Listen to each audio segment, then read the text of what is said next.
Chapter 10, Mishnah 1.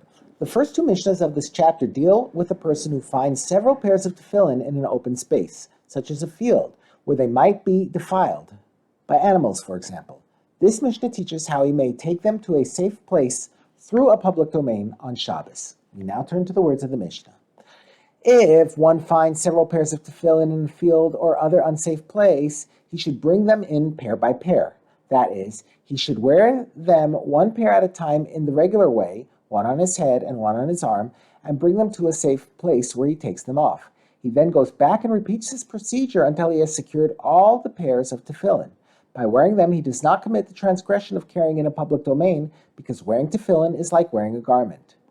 Rabban Gamliel says he may bring them in 2 by 2, i.e. he may wear 2 pairs at a time, 2 on his head and 2 on his arm, because even wearing 2 pairs is not considered carrying.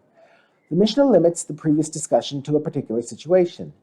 In what case does this apply? That is, when is one allowed to bring tefillin to a safe space, 1 or 2 pairs at a time, through a public domain on Shabbos? In the case of old ones, which have markings that show that they are definitely tefillin.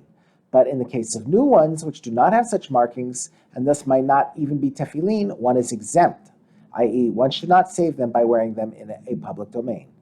The Mishnah considers the law in a situation where there are so many pairs of tefillin that even if he will go back and forth wearing 1 or 2 pairs at a time, he will not be able to save all of them before the end of Shabbos.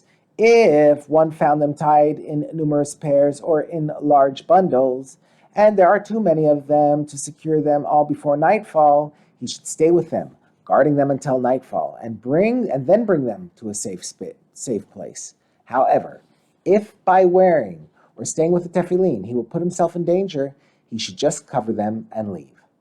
The danger spoken of here is that the government of the time banned the practice of Judaism and would punish anyone found with tefillin. In that case, the only option is to cover the tefillin and leave. But if the danger is that he might be attacked by thieves, he is not allowed to abandon the tefillin, because he has another means by which to save them all before nightfall, namely that he carries many pairs less than 4 amos at a time, i.e. he walks less than 4 amos, stops for a moment, again goes less than 4 amos, stops, and so on until he reaches a safe place. In this way, he does not commit the biblical transgression of carrying an object 4 amos in a public domain.